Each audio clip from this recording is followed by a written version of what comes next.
So on Twitter and Facebook, I asked you guys what questions you would like to see me answer on camera, on video, and you guys sent in some questions that I think are really great, so I'll go ahead and answer those now.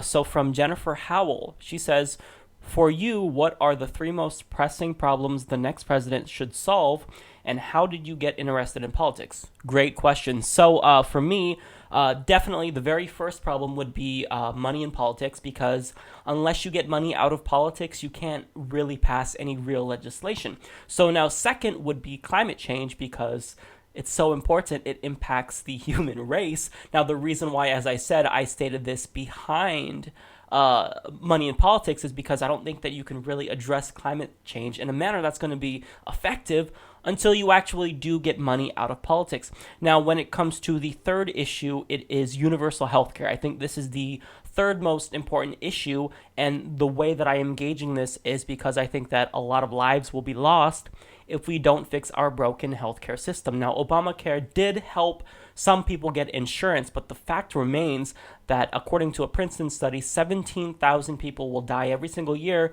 because Republican governors won't accept the Medicaid expansion. Those three issues, I think, are the most important. Now, when it gets to the question of how I got interested in politics, it's kind of a long answer because I was one of those individuals who I never paid attention to politics until 2008, when I took a college course called War, and this was an intense course. It was 15 credits, and you learned about war from a really objective standpoint. You learn about its effect on our troops and how they end up developing PTSD. You also learn about the effect of war internationally. So, for example, we learned about an individual from the Vietnam War who this woman lost her sister, and she was not a militant and whatnot, and how it really impacted her life. She was crying on camera. And this class really galvanized me to get interested in politics. It really got me to pay attention. And then also that year, it was the perfect storm. There was the 2008, election. And at that point in time, it was in spring, we were still seeing Hillary Clinton and Barack Obama face off. So I really liked what Barack Obama had to say. What he talked about really resonated with me. So a combination of these two events really got me interested in politics. Now, when I took that war class, I was at community college, so I later graduated the following year. And because of the events in 2008, I decided to major in political science. Once I majored in political science, I just really grew more and more passionate about it. I finished my bachelor's degree. I decided that I loved it so much, I wanted to get my master's in political science. Still loved it so much that now I'm currently pursuing my PhD in political science. I just can't get enough. I'm constantly consuming news about politics. And that's really how I got interested in politics. Kind of a long answer. If Bernie gets elected, do you think he will do the same as Barack Obama? Do you think he will have enough power to make all the changes he wants to make? Yes and no. So I think that Bernie will be different from Barack Obama in that he's not going to betray us. He's not going to run as a progressive and then become a centrist corporatist Democrat once he's actually elected. I think Bernie Sanders is going to stay glued to his progressive policy ideas. Now, the problem is that I don't necessarily know that he's going to have enough power to make all the changes he wants to make, because as we all know, money in politics is a very corrosive force, and these policies that he wants to get through. So, example, universal health care. I mean, the private insurance companies are not going to allow Democrats to vote in favor of universal health care. They'll bankroll the next presidential election and really try to get Republicans elected if that's the case. This is what happened with Obamacare, the Affordable Care Act, when Obama wanted to initially pass the public option, but they threatened to bankroll the opponent's campaign. So I think that he's going to have a hell of a time, so I really want him to kind of internalize Lawrence Lessig's campaign and really focus on getting money out of politics first, and then I think he can get to all of his other issues. From Jose Portillo, how do you think America will look if Trump gets elected 10 years later? That's difficult to say because Trump, compared to the other Republican candidates in the GOP field, he's very unorthodox. He says things that you wouldn't necessarily expect, like he thinks that the rich should be taxed. I don't buy that at all. He is self-interested, probably in wanting to lower his own taxes and setting up for himself when he's out of there. So I don't buy the fact that he's going to do that. So if I had to predict what would happen if Trump was president, well, we can look back at all of the other Republican presidents for the answer. I think we're probably going to get involved in one or two more wars that are unnecessary.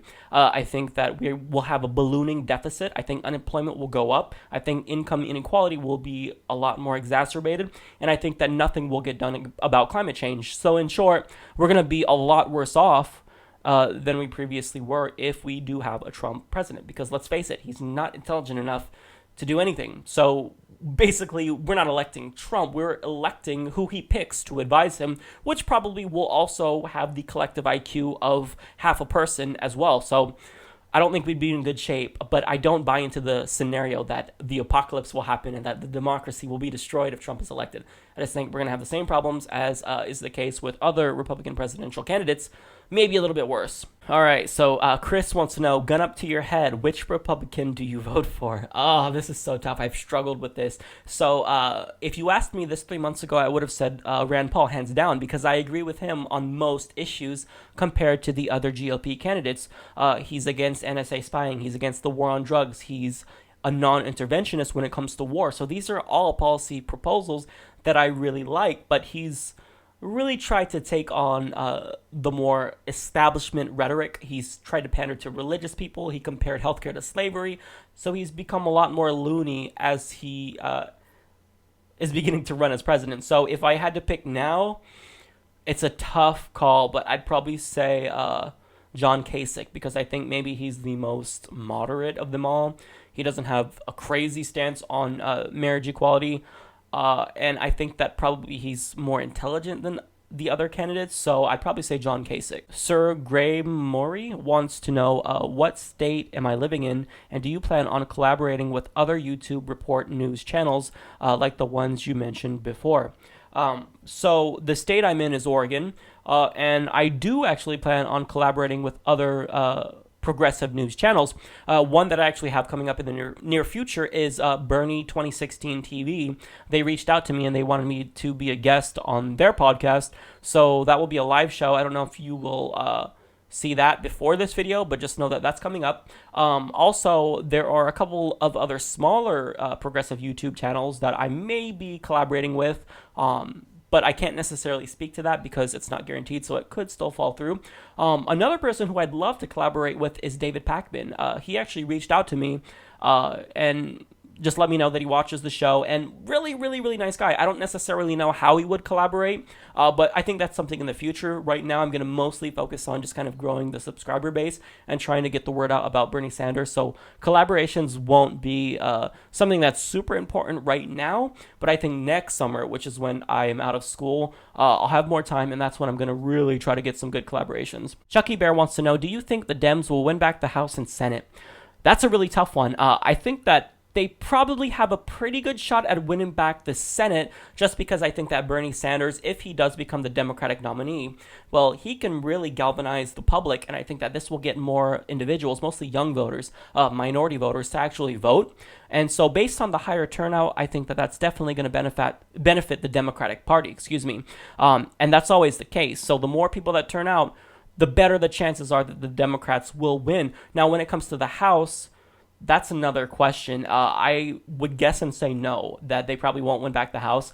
And this isn't necessarily because I don't think that Bernie Sanders could really galvanize people to vote. I think it's because gerrymandering has become such a problem when it comes to House races that it's going to be really difficult to get the Democrats back in control of the House unless we either do something to stop gerrymandering in Republicans' favor, or we redraw district lines. So probably to the Senate, probably not to the House. AGW Vote Bernie 2016 wants to know, what are your weirdest sexual fetishes? Okay, if you've read my bio on humanist.report.com, you'll know that I'm the most vanilla, boring person ever.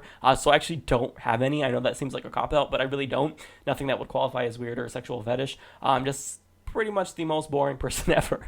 I wish I had some cool answer for this, but I really don't, and that's the truth. So Dan Cook wants to know, what is your background? How did you become a humanist? And what are your views on the future of humanism and American politics? Great question. So my background is really interesting, I think. I'm one of those stereotypical individuals that went into college as a conservative, and I came out the other side as a bleeding heart liberal. Now, this is because I was indoctrinated into Christianity at a very, very young age. And when I was like a young teenager, maybe 13, 14, even 15, I was a fundamentalist Christian of the Mike Huckabee caliber, just to give you a little bit of a sense of where I was at that time. Long story short, in college, as I began to learn, I began to get interested in politics, as I stated in another question. And I came out of the closet to myself. I realized I was gay. And after that, shortly after, I started to really question Christianity, and I became agnostic, and then eventually I became an atheist. And because of atheism, I realized that my views really line up with humanism. I heard about humanism, secular humanism, that is, and I realized this is for me. This is awesome. So that's how I became a humanist. It was kind of, I found myself in college, and it was really, really dumb before. But I was young, so I mean, you can't fault me too much, right? Now, what are your views on the future of humanism and American politics? I think that as millennials begin to get older and older, and we take over the Senate, the House, and we become more entrenched in the world, I think you're going to see humanism rise, because secular humanism is the most rational. It's the most rational ideology. Now, look, I don't plan my views around humanism. I don't think, well, there's this issue, and then I see what humanists would say about it. That's not the way that it is. I just think that my views are more in line with humanists, because I think humans should solve problems based on their own cognitive functions, not on spirituality or religion. So that's why I think you are going to see humanism rise in American politics as millennials grow older and take control of the country. Pollock Fury wants to know, how would you define identity politics, and how large influence does it play in modern politics? To define it, I think that identity politics is how kind of individuals derive meaning, and how they're shaped, which is through their identity. So if you grew up in a conservative background, you're going to be Christian. If you grew up and vote Republican, if you're going to be LGBT, you'll probably be more liberal and vote with the Democrats, a voting bloc. So terrible definition, but in essence, identity politics is about basically how groups of people vote. Now, if you look at the current state of polarization in the U.S., you'll see that a lot of individuals are either on the Democratic side or the Republican side, and even though they may agree with some Democratic policy proposals and vice versa, well, they'll be more likely to side with their own party just based on that partisan cue, and because they identify with the Republican Party because they represent them the most. A poll showed that individuals who were asked about Obama's policy, but were told that it came from Trump, agreed with it. But when they were asked about Obama's policies and they thought it came from Obama, they disagreed with it, even if it came from Trump. So you'll see that identity politics has become very important, and it's going to become even more important if we continue to become more polarized as a country. Mark Snyder wants to know, here's a question. Has science discovered a profitable way to stop greenhouse emissions and reverse climate change? And has that discovery been already approved by the EPA? Check out higher mixed alcohol and see for yourself. I can't necessarily speak to whether or not science has discovered a profitable way to stop greenhouse gas emissions. I have heard of some solutions. Higher mixed alcohol is one of them.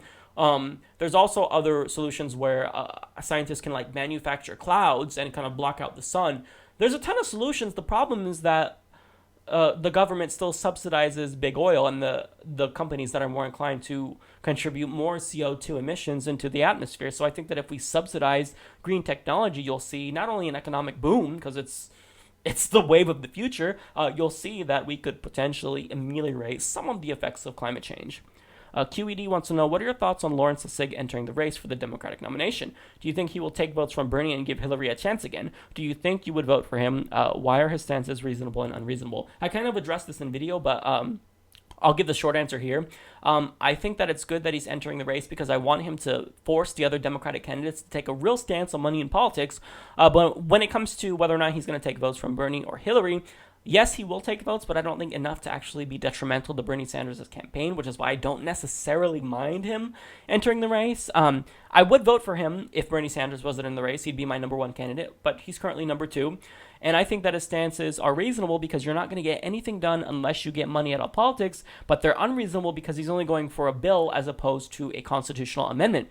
Now, as I stated in the video where I discussed Lawrence Lessig, if you think that the Supreme Court or any of the Supreme Court conservative justices will step down before this legislation to get money out of politics is struck down, you're horribly mistaken. So if he was proposing a constitutional amendment, I would be way more on his side. But I'd still support Bernie Sanders overall because I think that the referendum candidate thing is just too unorthodox. When it comes to the Fifth Lord's silence, do you know what the presidential candidate's view on civil asset forfeiture laws are? I don't know what their views are, but I would think that Bernie Sanders, Rand Paul, as well as Lawrence Lessig would all be against civil asset forfeiture. Sorry about that. But yeah, I think that they would all be against it, but they haven't specifically stated their opinion on it. I would hope that they take a strong stance on this because it's absolute lunacy that police officers can just seize stuff from you and that's it. Even if you're not guilty, they could just take anything from you, money, your car, and there's nothing you can do about it. It's inherently tyrannical, and I really hope that this does become a central issue in the 2016 campaign. Another one I actually missed from Jennifer Howell. Who's your favorite political figure / activist in history, and are there any lessons from him, her, we could apply today? Yeah, I actually have two. So Martin Luther King Jr. and Harvey Milk. Martin Luther King Jr. because I really think that his tactics of how to change minds were very effective, and Harvey Milk because I think that he kind of showed to me that no matter what the political climate is, if you're right, you need to run away with your belief. It doesn't matter what society thinks. You need to try to change minds. So the fact that he tried to change gay rights at a time when everybody hated gay people, I think that that was really inspiring to me, and it's really shaped my views. So I can speak out about things like the Iraq War or about flag worship in the U.S., even though that's relatively controversial. I derive my views based on what I think is objectively true, not on what I think is convenient because society will accept or not accept my position. That's all the questions that I have, so thanks for asking the questions. It was fun. We'll do this again sometime.